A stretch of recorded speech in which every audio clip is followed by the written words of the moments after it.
여러분 안녕하세요. 김재인입니다. 아마 여러분들 저에 대해서 잘 모르시는 분도 있겠고 아시는 분도 있을 텐데 아마 모르시는 분이 대부분일 거예요. 저는 대치동에서 상당히 오랫동안 10년 넘게 논술을 이제 강의를 해왔는데 강의를 하다 보니까 논술이라는 게 여러분 알다시피 이제 입시에 바로 이어지는, 그러니까 입시 대학 들어가기 앞서서 마지막으로 치르게 되는, 과거엔 정시에도 그랬거든요. 지금 이제 수시만 그렇지만 대부분 그 부분을 담당하다 보니까 이제 입시 전략, 지원 전략 이런 것들에 대해서도 연구를 할 수밖에 없었습니다. 그래서 그동안 주로 이제 논술과 입시 전략 이 부분을 많이 담당을 했었고요. 대학에 수천 명 보냈습니다. 그걸 바탕으로 이제 지금 2012학년도 여러분들이 치르게 되는 입시 관련해 가지고 지금 이제 8월 중순인데 남은 기간 동안에 어떻게 올해 입시를 대비할까, 그 부분을 좀 도움이 될 만한 얘기들이 있으면 몇 가지 이제 이야기를 할까 합니다. 근데 제가 이거저거 이제 준비를 하다가 저기 티치미의 우리 사이트 김찬희 선생님이, 대표님이, 여러분 아시죠? 입시 뉴스. 여기서 사실 굉장히 많은 말씀을 하셨어요. 굉장히 중요한 수치들 이런 것들까지 다 언급하시면서 이미 많은 말씀을 하셔가지고 제가 고민이 많이 됐습니다. 중복되는 얘기를 또 하는 건 그렇게 큰 의미가 없을 것 같고, 그래서 이제 여러분들이 일단 김찬희 선생님의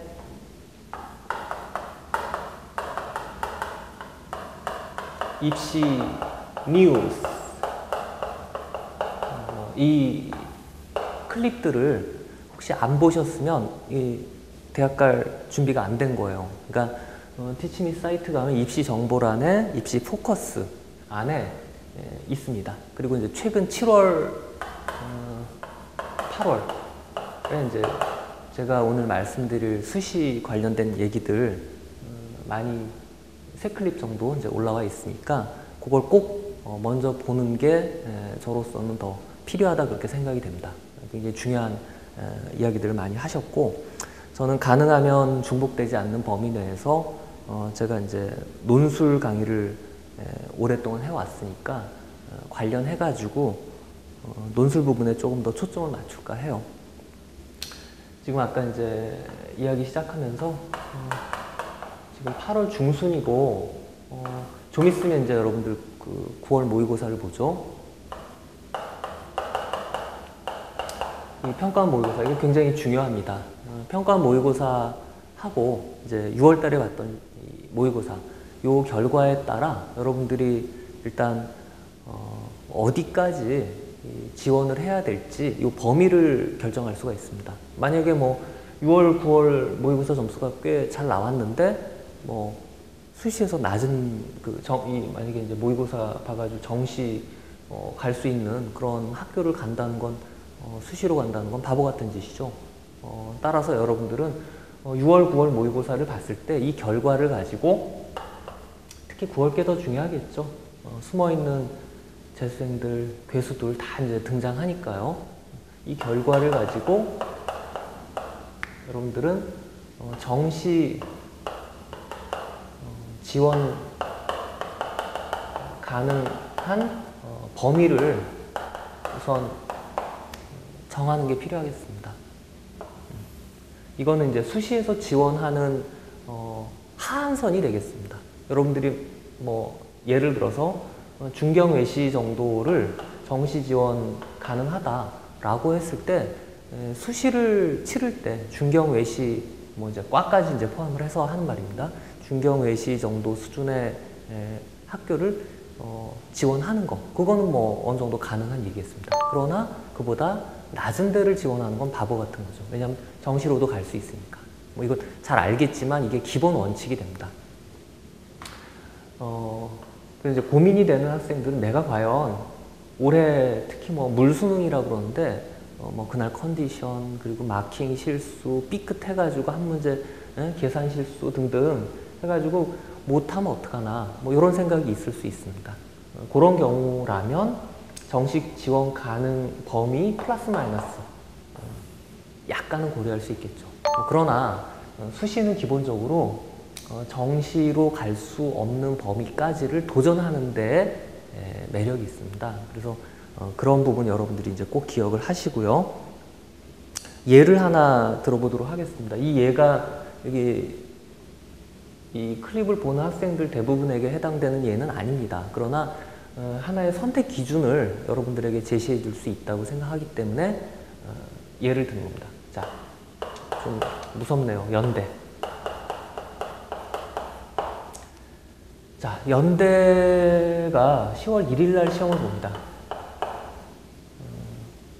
그런 경우에 사실 지금 우리가 정시 지원 가능 범위에서 고민해야 될 그 내용은 주로 수능 이전에 시험을 보는 학교들입니다. 수능 이전에 시험 보는 학교들을 어떻게 대비할 건가, 특히 이제 논술을 보러 가야 되나, 원서를 써야 되나, 이런 게 이제 특히 고민이 되는 거거든요.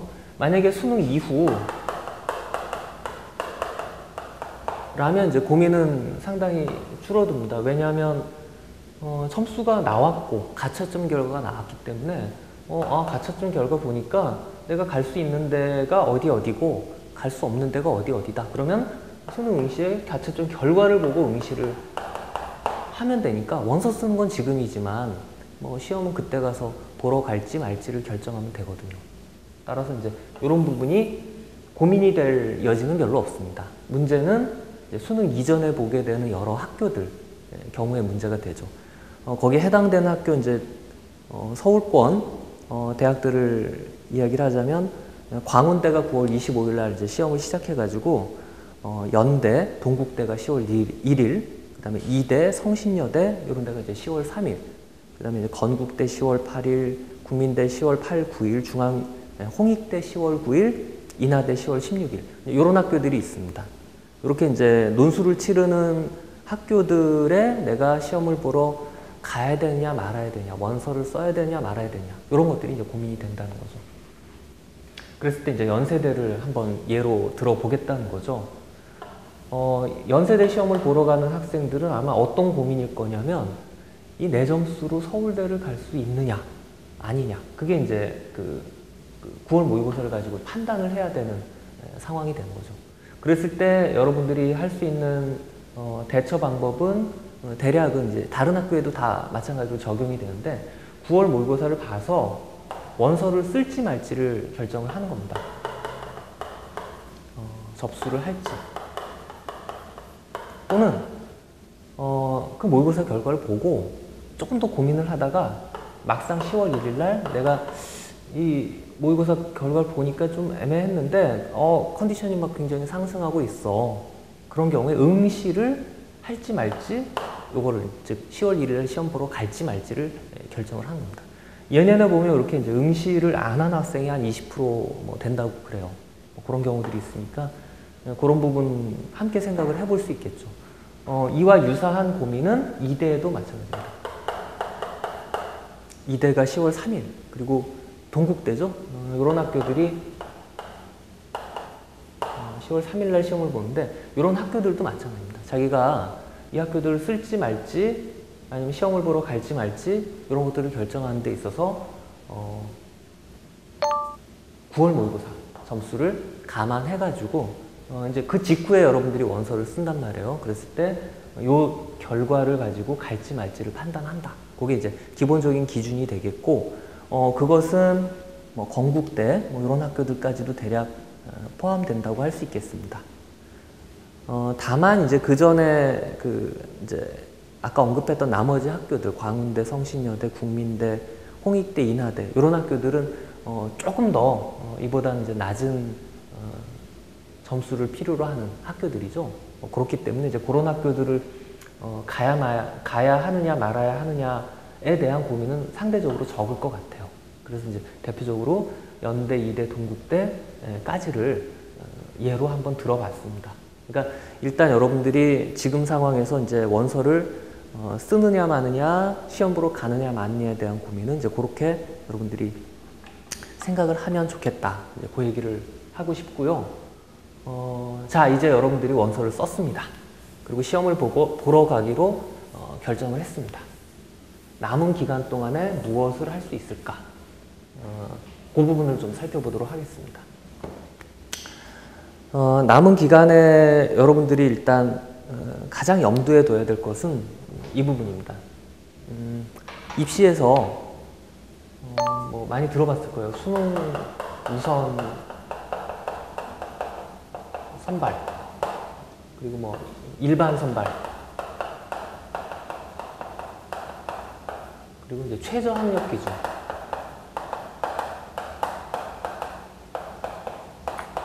요 세 가지 용어 정도는 충분히 기억을 해야 됩니다. 뭐 김찬 선생님도 많이 설명을 하셨겠지만 다시 한번 그거를 여러분들에게 이야기를 하겠습니다.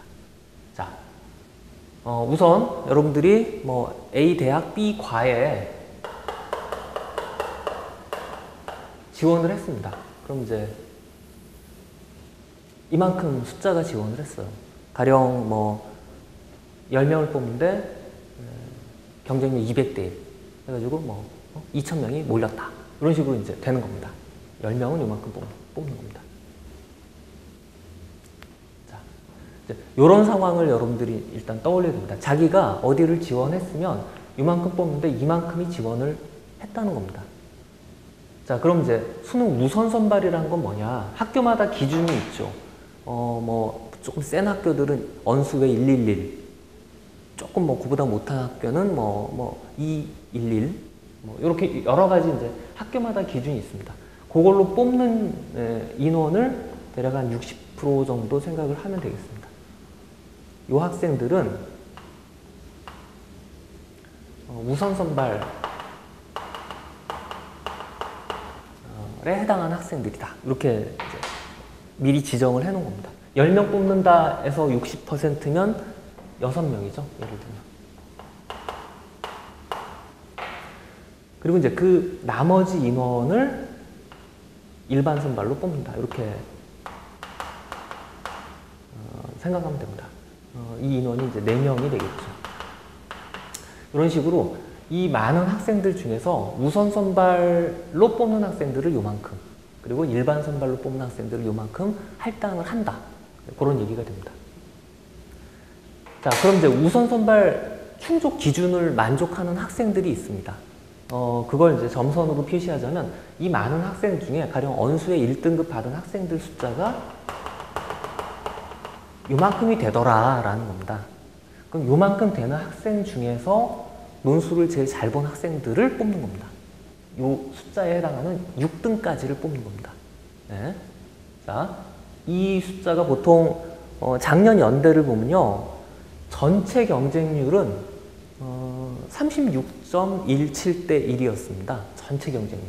근데 그 중에 우선 선발에 해당하는 경쟁률은 5대 1이었습니다. 그러면 지금 6명 뽑는데 5대 1이니까 6, 5, 30. 30명이 언수의 1등급을 받았다는 얘기가 됩니다. 30명. 30명 중에 6명을 뽑는 5대 1 경쟁률 안에 들어갔다. 그런 얘기가 됩니다. 즉 30명 중에 6등까지 하면 선발이 되는 겁니다. 이런 식으로 이제 이해를 하면 돼요. 그럼 일반 선발은 뭐냐? 일반 선발은 요 30명 중에 6등 안에 못 든 요 학생들까지 포함해서 그 나머지를 다 대상으로, 그러니까 이렇게 되겠죠. 이제 점선을 그리자면 요만큼을 대상으로 남는 4명을 뽑는 겁니다. 네, 아시겠죠? 근데 조금 이해가 안 가는 게 있습니다. 얘네들은 뭐야? 자, 요렇게 얘네들을 나누는 기준, 이걸 최저 등급이라고 합니다. 얘네들은 그러니까 보통 작년에 연대는 2등급 2개였거든요. 올해는 2등급 3개인데 하여튼 뭐 2등급 2개건 3등급 3개건 간에 그 기준, 일반 선발 기준을 만족시키지 못한 학생들을 떨궈버리는 겁니다. 아시겠죠? 그러니까 얘네들은 논술을 아무리 잘 봤어도 그 기준을, 기본 기준을 충족 못하기 때문에 얘들은 나가리. 네. 논술 1등, but 수능 뭐 3, 4, 5. 그럼 안 되는 겁니다. 이런 식이 되는 거예요. 그러니까 그랬을 때 작년 연대를 또 기준으로 하자면 요 경쟁률 있죠? 요 지금 점선으로 친 빨간 거 여기까지 다 포함한 겁니다. 여기까지 포함한 경쟁률이 25대 1이었습니다. 그러니까 4명 뽑는데 25대 1이니까 평균이니까 우리가 생각해보면 100명이 됐던 겁니다. 이때 100명은 여기서 떨어진 몇이에요? 24명과 여기까지 포함해서 요 100명. 그러니까 여기서 언수에 111 못 받은 학생들이 몇 명일까요? 계산 빨리 해보세요. 76명입니까? 요걸 더한 숫자인 요 빨간색 점선으로 칠한 요 학생들이 100명이 되었다는 거고, 그 애들 중에 4명을 뽑으니까 25대 1이 됐다는 얘기입니다. 그리고 이제 나머지 전체 경쟁률이 36.17대 1이었으니까 이 전체 인원은 10명 뽑는 거였으니까 이 지원을 했던 겁니다. 자, 그럼 생각해 보세요. 요 빨간 거 안에 든 애들 100명과 요 안에 든 애들 6명을 뺀 나머지, 그러니까 106명을 뺀 나머지인 261명은 최저 등급조차 만족하지 못한 애들이었다. 이런 결론이 나오죠. 바로 이제 최저학력 기준, 그걸 통과한 애들이 일반 선발자의 일단 후보가 되고, 특히 이제 수능을 잘 봐서 우수 선발 자격이 된 애들이 그 기준에 속하는 애들이다. 여러분들이 요 그래프라고 해야 되나? 벤 다이어그램 하여튼 요거를 잘 이해를 하면 일단 머릿속에 내가 무엇을 준비해야 되는구나. 이거를 이제 알 수가 있습니다. 다행히도 우리 똑똑하신 김찬희 선생님이 요 그림은 안 그리셨더라고요. 이게 앉아서 입시 뉴스 이거 하느라고 안 하셨던데 보니까 다행히 제가 그래서 요거 할 수 있었어요. 자, 그러니까 결국 뽑는 인원은 요거지만 지원자들이 어디까지 갈리느냐. 첫 번째가 요 파란 선이었습니다. 그리고 두 번째가 요 빨간 선입니다. 파란 걸 제외한 거기서 뽑는다라는 겁니다. 얘네들이 보통 2등급 2개 내지 3개, 얘네들이 보통 1등급 3개.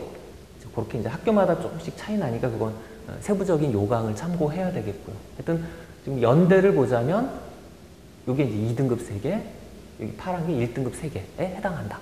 그렇게 이제 말씀드릴 수 있습니다. 자, 그러면 이제 학교마다 또 그 다음 차이가 나는 게 있습니다. 사실 수능 이후 시험 보는 학교들은 그렇게 많이 얘기할 필요 없다고 그랬죠. 왜냐면 이거 결과를 다 알고 나서 내가 여기 속하면 말이야, 예를 들면 고려대 갈 수도 없어요. 시험 보러 갈 필요가 없어. 원서를 썼지만. 뭐 그런 식이 되는 거죠. 서강대, 성균관대, 뭐 다 한양대 등등 수능 이후에 시험 보지만 여기 해당하는 경우라면 갈 필요가 없는 거예요. 최소한 여긴 들어야 갈 수 있는 거예요. 채점해 보고 망했다 하고 이제 재수학원 찾든지 뭐 군대 등등 갈 길은 많겠지만 하여튼 대학을 가기 위해선 이 최저 등급 학교마다 자기가 쓴 학교마다 이 최저 등급 안에 드는지 아닌지를 확인하면 되는 겁니다. 논술 준비도 마찬가지예요. 수능 이후에 논술 준비를 한다라고 하는 것은 자기가 지원한 학교가 요구하는 그 자격 기준 이거 안에 들면 가장 좋겠죠.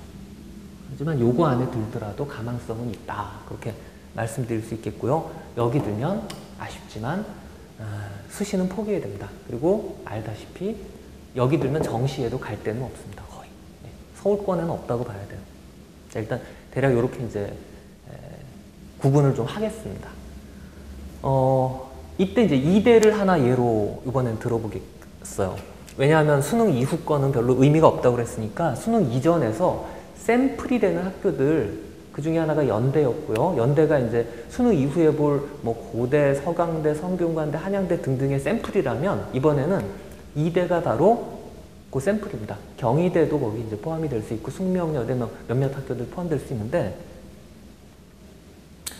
2대 중에서 진정으로 논술 우수자 선발이라는 게 있습니다. 논술만 봐요. 딴 걸 하나도 안 봅니다.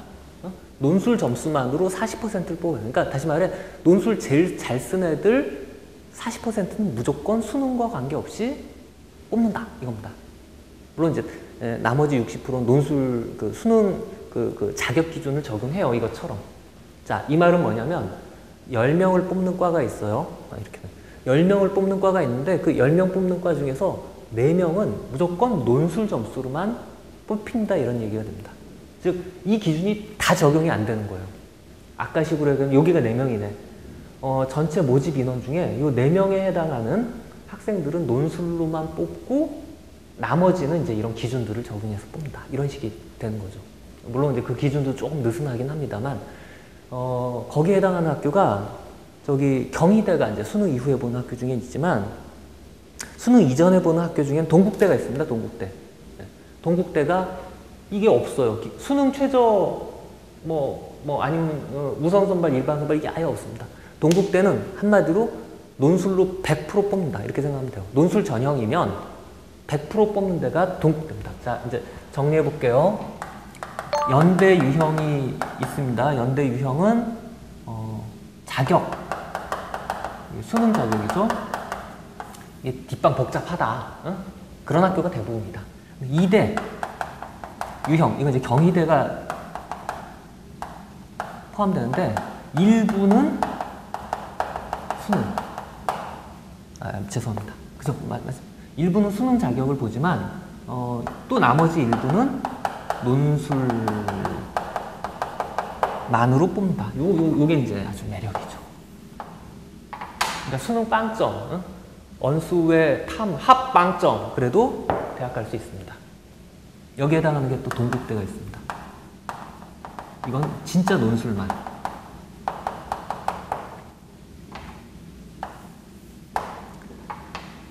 경희대도 좀 애매한 게 사실은 한의대를 제외하고 논술만 봐요. 그러니까 거의 뭐 동국대랑 비슷하다 이렇게 봐도 됩니다. 하여튼 이런 케이스 있죠. 여러분들이 중요하게 생각해야 되는 게 이제 이런 학교들이 있겠고, 몇 가지 더 참고를 하자면 성신여대, 광운대, 홍익대, 요 세 학교가 수능 전에 보죠?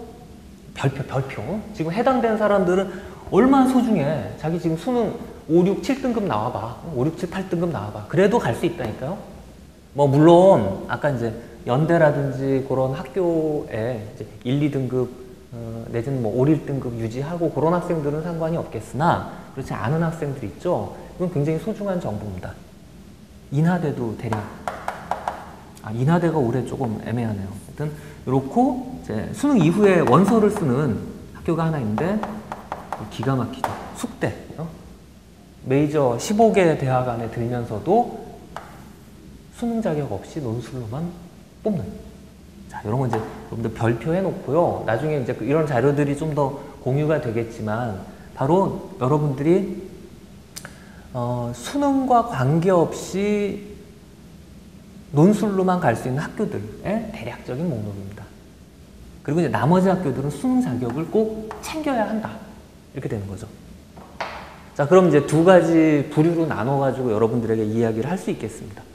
수능 자격이 꽤 기준이 높은 학교부터 어쨌건 수능 자격을 보는 학교. 여기를 가려면 어떻게 돼요? 여러분이 지금 이게 노란색으로 표시한 이쪽에 속하면 무조건 안 되겠죠. 무조건 떨어진다고 했습니다. 따라서 요 자격 이상을 갖추는 것. 첫 번째가 그거고요. 아니면 요 자격 안에 드는 것. 여기군요. 요 자격 안에 드는 것. 이게 이제 첫 번째 길입니다. 그러니까 분류를 하자면 이렇게 되겠네요.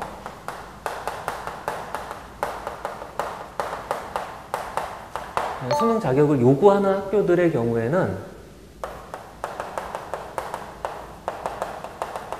이게 1순위입니다. 이거 자격 안 되면 무조건 떨어진다고 그랬어요. 논술 1등 해도. 그 다음 두 번째가 논술 실력입니다. 실력. 이게 2순위입니다.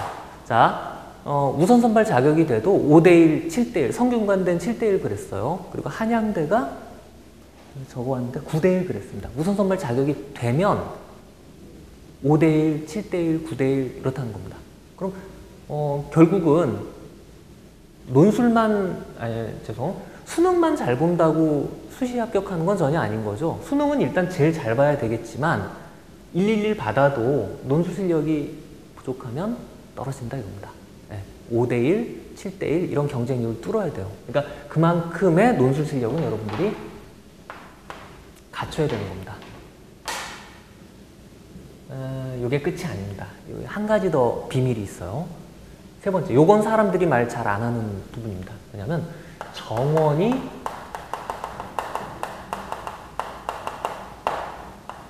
많을수록 좋아요. 정원이 많을수록 좋습니다. 이유는 뭘까요? 그 이유는 가령 이제 정원이 보통 어디가 많냐면 경영대 같은 데가 많아요. 경영대는 정원은 많은데 경영대 지원한다고 걔네들이 논술을 잘 쓰라는 보장은 없습니다. 이게 핵심이에요. 다시 얘기해서 수능 점수 좋은 애들이 경영대 보통 많이 가려고 하죠. 수능을 잘 본다고 논술 잘 보라는 법이 없어요. 특히 문과는 그렇습니다. 이과는 수학, 과학 보니까 상관이 깊은데 문과는 수능 점수랑 논술 점수가 비례 관계가 그렇게 이과처럼 이렇게 딱 맞아떨어지질 않아요. 다시 얘기해서 수능 열나 잘 나오는데 수능 뭐 100분이 보면 98, 97, 98 막 이래. 근데 논술 보면 그냥 중위권. 왜냐하면 논술은 어떻게 보자면 별도의 뭐 가령 이해력은 보통 걔네들도 이제 따라와 주겠지만 이해력 이후에 뭐 표현력, 뭐 쓰기 아주 구체적으로 이제 써내는 거, 그 다음에 뭐 응용 능력, 창의력 등등 이런 것들이 함께 요구되기 때문에 어떻게 보면 평소에 그냥 수능 공부 잘 연습 안 해요. 수능은 연습하면 되는 거잖아요. 근데 연습 잘 안 했기 때문에 뭐 점수는 안 좋지만 평소에 책 읽고 글 쓰는 건 좋아했어. 그런 애들이 시험을 잘 볼 가능성이 있다는 거죠. 근데 경영대는 가령 120명 뽑는데 뭐 심리학과 25명 뽑아요. 그러면 논술은 아까도 얘기했지만 등수라고 그랬어요. 여러분이 그 표현을 주목하지 않았을 수도 있겠으나 이 120명을 여기다 적용을 해보세요. 10명이 아니라 이거는 120명. 그럼 이제 딱 분배가 되겠죠? 6대4. 6대4는 어떻게 됩니까? 20명, 100명 그렇게 되는. 여기 20명, 여기 100명. 100등 안에 들면 되는 거예요. 한마디로. 근데 여기 25명이면 60%면 6, 2, 12, 6, 5, 15, 12, 15. 그러면 뭐 13명? 4명? 그렇게 되나요? 13, 4명 안에 여기 들어야 되니까 13등, 14등 안에 들어야 됩니다. 자, 100등 안에 드는 게 쉬울까요? 13등 안에 드는 게 쉬울까요? 이거를 철저하게 논술 실력만 가지고 본다면. 예. 아시겠죠? 물론 여러분들이 이제 약간의 반론은 있을 겁니다. 그래도 수능 점수 좋은 애들이 논술도 뭐 잘 보는 거 아니에요? 뭐 대략은 상관관계가 없다고 얘기하진 않았어요. 그러나 일단 도전을 해보려면 정원 많은 쪽이 유리하다라는 겁니다. 핵심은 그거예요. 그러니까 여러분들이 자기 선호가 없어, 별로. 그랬을 때는 정원 많은 쪽으로 가는 게 일단 유리하다. 특히 수능 자격 요구하는 학교들, 즉 조금 높은 데죠. 상위권 학교들이죠. 대부분. 그런 학교들의 경우에는 요게 변수로 많이 작용을 하곤 합니다. 예를 사실은 많이 들 수가 있는데 작년 예를 좀 들어볼게요. 걔네들은 한 명은 서울대 경영대를 가려고 평소에 이제 노력을 했던 애고 저기 뭐야 모의고사 이제 평소에 등급이 뭐 98, 9%를 계속 찍었어요. 전 과목. 근데 문제는 요 놈의 자식이 언어를 작년에 2등급을 받은 겁니다. 그러니까 당연히 무슨 무선 선발이고 나발이고 안 되는 거죠. 그래서 이제 급히 고려대를 시험을 봤습니다. 이제 미리 지원을 해놨던 거죠. 걔는 경영대를 지원을 해놨는데 결국 걔는 일반 선발 자격으로 111이 안 되니까 2등급이 하나 있으니까 2등급 2개 이상이죠. 일반 선발 자격으로 갔어요. 근데 만약에 걔가 정원이 제일 많은 고려대가 아니라 딴 데를 갔으면 어땠을까 생각을 해보면 아찔합니다. 왜냐하면 걔 논술 실력이 뭐 제법 괜찮았어요. 그렇긴 해도 뭐 5명 뽑는 과 이런 데로 일반 선발 여기죠. 아까 얘기한 여기로 이제 밀린 건데 이 밀려 나가지고 5명 뽑는 과에 뭐 여기 1명 뽑는데 그 1등을 할 수 있었을까? 라든지 뭐 이렇게 이제 생각들을 좀 해보자면 경영대니까 그래도 가능했다. 그런 얘기를 할 수 있다는 겁니다. 정원이 많았기 때문에 일반 선발로 내몰린 애들, 내몰려 표현이 물론 하여튼 여기로 이제 밀려난 애들도 그 경쟁률을 요 등수 안에 들었기 때문에 가능했다. 뭐 또 한 명 학생은, 이 학생은 연대를 갔습니다. 연대 경제를 갔는데 그 학생도 유사해요. 결국은 일반 선발로 정원이 많은 경제학과, 연대 경제학과 그래도 그 연대 경영다운 많거든요. 많았기 때문에 갈 수 있었다라는 겁니다. 적었으면 훨씬 더 불리했다. 논술을 꽤 써도 불리했다. 그렇게 얘기를 할 수 있겠고요. 그런 학생들은 하여튼 많이 나옵니다. 그래서 여러분들이 정원이 많은 과의 경우에는 그렇게 대응을 하자. 가능하면 자기 적성이 특별히 없다. 요즘 애들 적성 없더라고요.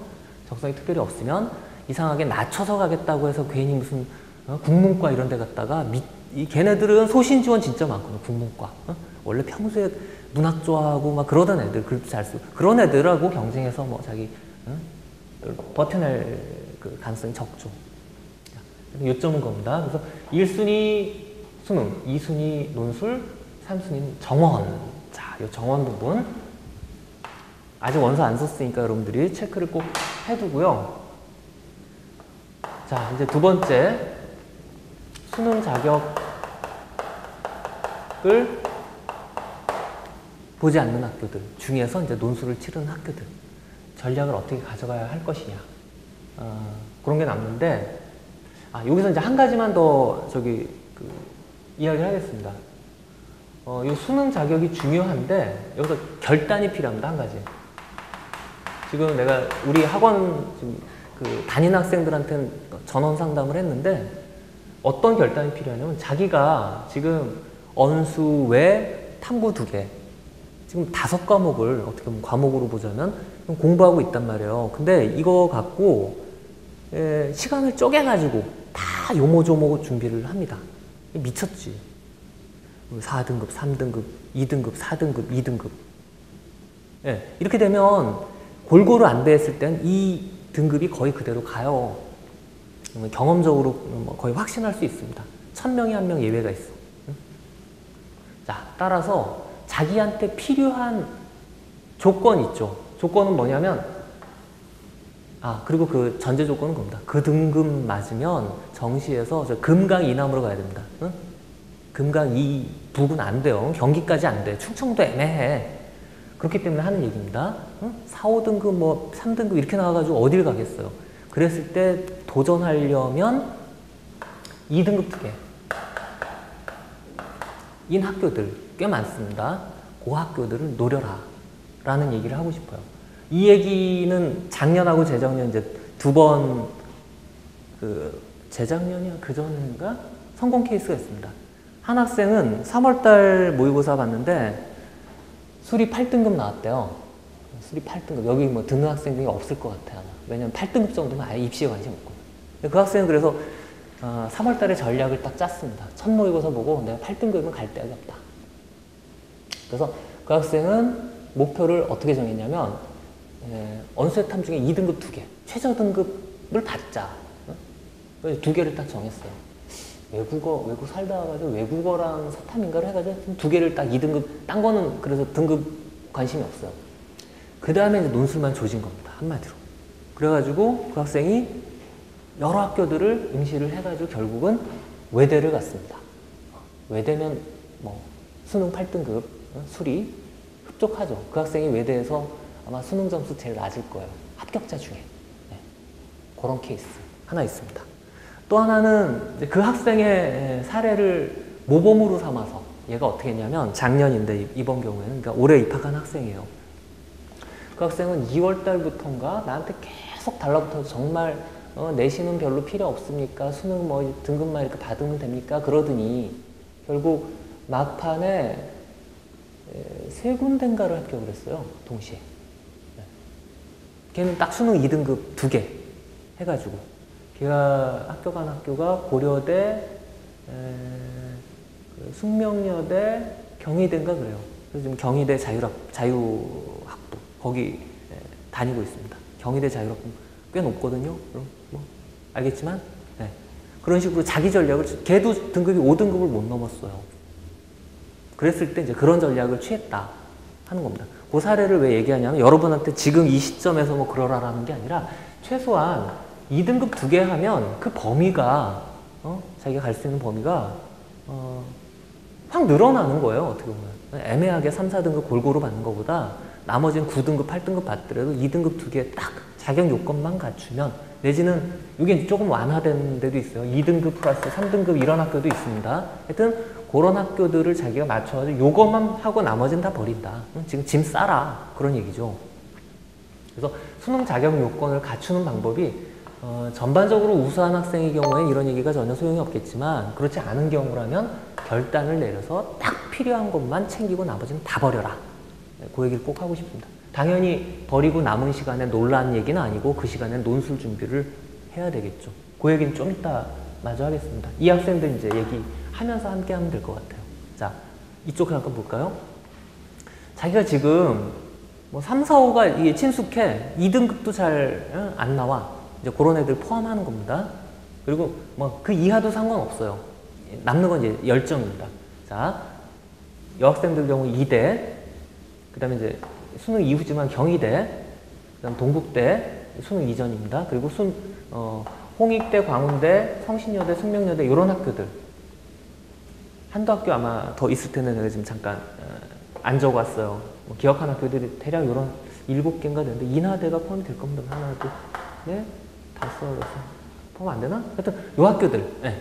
중요한 건 요 학교들 경우에는 말 그대로 논술만 보면 됩니다. 자, 말 그대로 어떻게까지 가능하냐면, 수능 응시는 원서 썼죠, 여러분들 아마.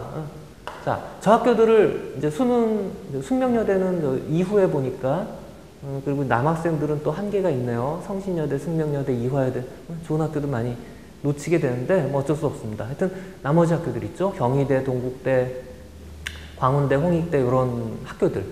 여러분들이 수능 점수랑 무관하게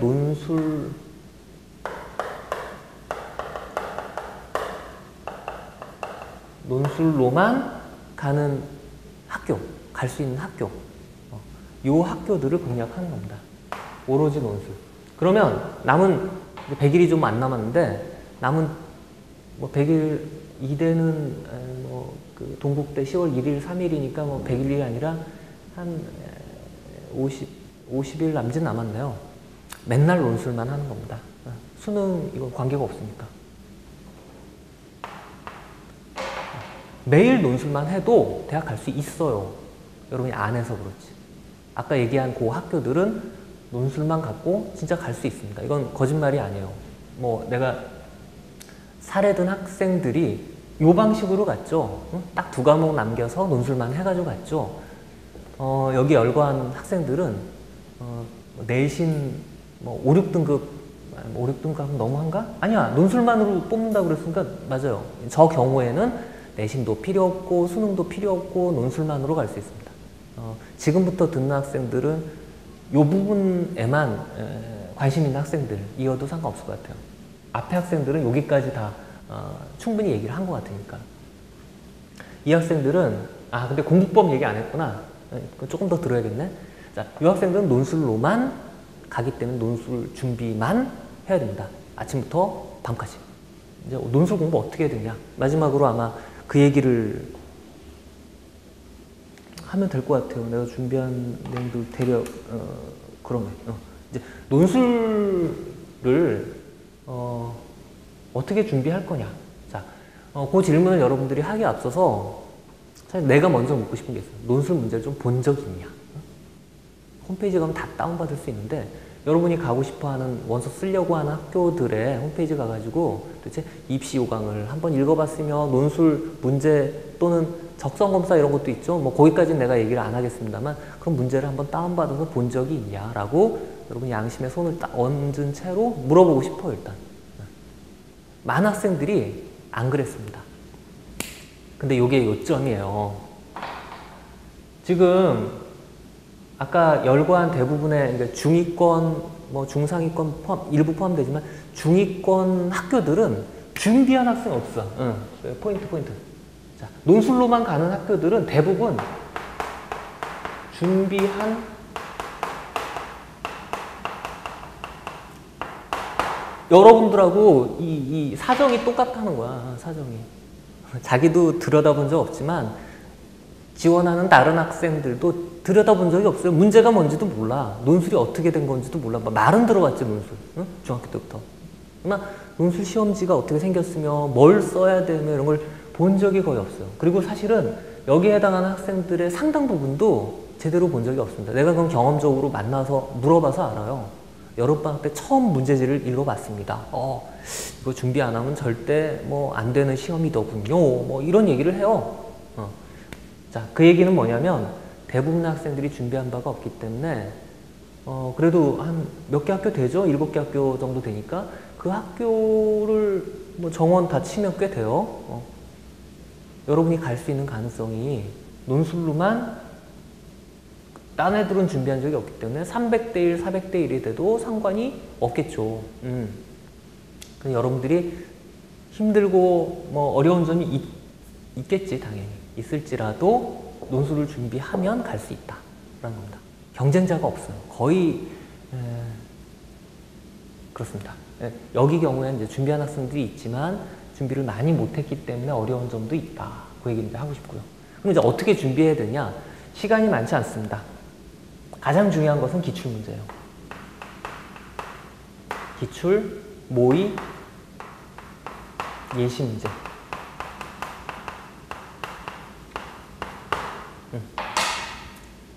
특히 올해 입시를 위해서 제시한 모의 예시 문제. 여기에는 대부분 해설이 붙어 있습니다. 자세하게 붙어 있어요. 꽤 자세합니다. 그리고 기출문제에도 많은 경우 뭐 논술 자료집 해가지고 학교에서 자료를 만들어 놨어요. 그거까지 포함하면 여러분들이 구할 수 있는 자료가 몇 개쯤 될까? 모의, 예시, 기출. 게다가 여기 한 가지 더 유념할 것은 여러분이 요 논술로만 보는 학교 7개 지금 얘기했지만 그 학교 말고 다른 학교 있죠? 여기에 해당하는 학교들도 문제 유형은 비슷해요. 그것까지 이제 포함을 해봅시다. 그럼 몇 개나 될까? 네, 최소 100개가 넘습니다. 여러분이 그냥 공짜로 다운받아 프린트할 수 있는 자료들이. 그 100개 넘는 자료들을 일단 뭐 한꺼번에 다 다운받을 필요까지는 없겠다. 하여튼 다운을 받아가지고 꼼꼼하게 일단은 첫 번째는 문제 파악도 해보고 읽어보는 겁니다. 문제라는 게 어떻게 생겨 먹었는지. 두 번째 단계에서는 해설을 읽어보는 겁니다. 자기도 이제 혼자 생각도 해보고 뭐 이런 건 좀 필요하겠지만 세 번째 단계에서는 거기에 나와 있는 예시 답안, 우수 답안을 베껴 써보는 겁니다. 요 베껴 쓰기.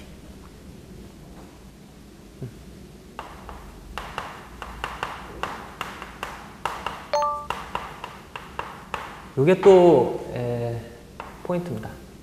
논술은 실기시험이기 때문에 직접 써봐야 되거든요. 근데 글을 쓰는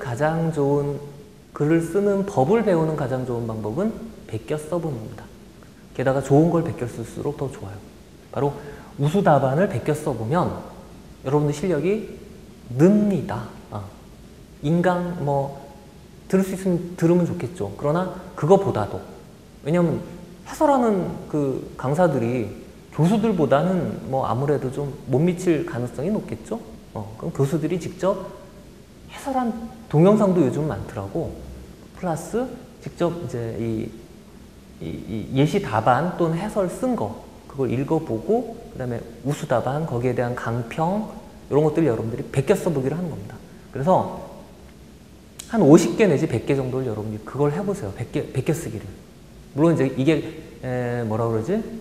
혼자 잘 안 되니까 이제 인강도 듣고 학원도 가고 그러는 거예요. 그 심정은 이해합니다. 왜냐면 혼자 이거 관리할 사람이면 벌써 이 수준에 와 있고 수능도 잘 될 거야. 근데 안 되면 정말 그지 각오를 하고 올해 지금 남은 게 얼마 안 남았는데 길게 잡아봤자 수능 이후까지 포함한 그 시험 보는 학교들 포함해도 100일 기껏해야 그 정도 남았는데 그 기간 동안에 정말 하루에 최소한 1개는 쓰겠다. 분석하고 1개 쓰는 것까지 하겠다 해가지고 100개 정도를 막 써보는 거예요. 딴 거 할 거 없잖아. 수능 어차피 나와봤자 5, 6, 7. 갈 데가 어딨어. 그럴 바에는 이쪽으로 집중해가지고 뭔가 시도해보는 것도 굉장히 권유할 만하다 싶고요. 사실상 우리 학원 내에서도 많은 학생들, 많지는 않은데 그런 학생들이 좀 있습니다. 안 되면 요거, 결단. 2개 2등급.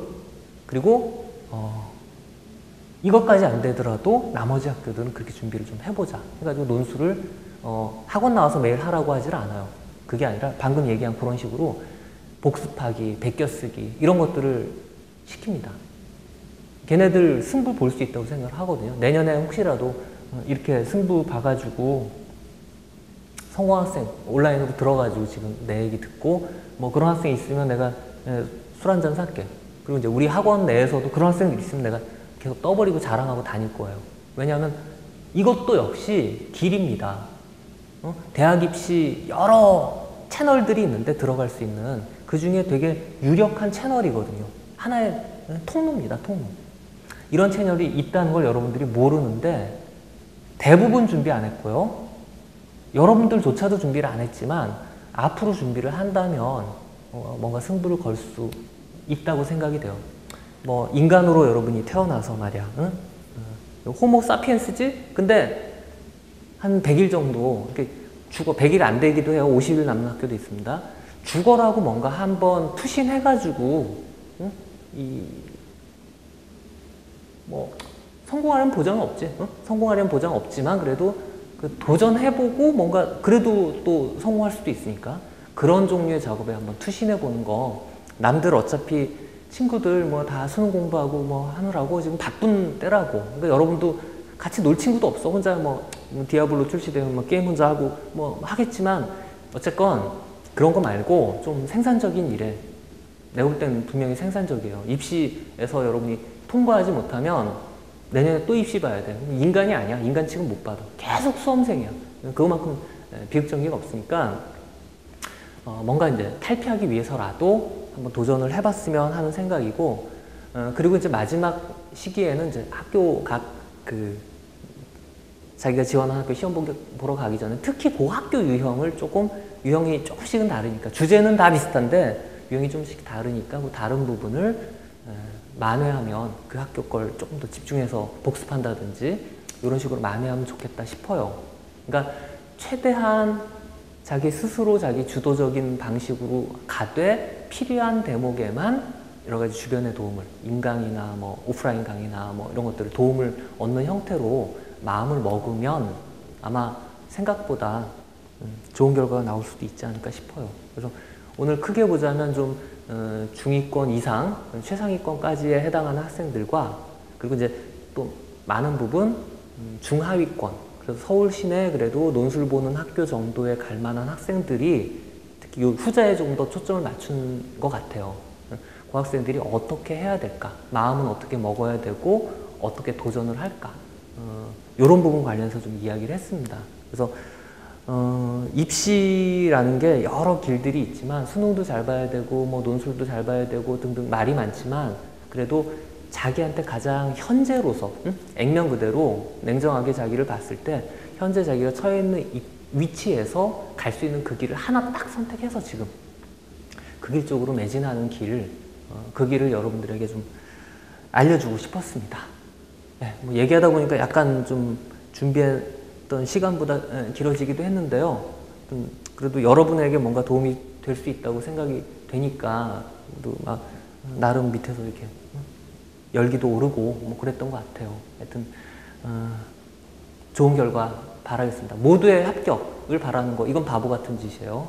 알다시피 이거는 등수를 매기는 경쟁이니까. 하지만 여러분들이 지금 우리가 1시간 조금 못되게 주고받은 요 얘기에 공감해가지고 그 전략을 통해서 여러분들이 뭔가 노력한다면 그 학생들은 다 합격했으면 좋겠어요. 네, 여기까지 하겠습니다.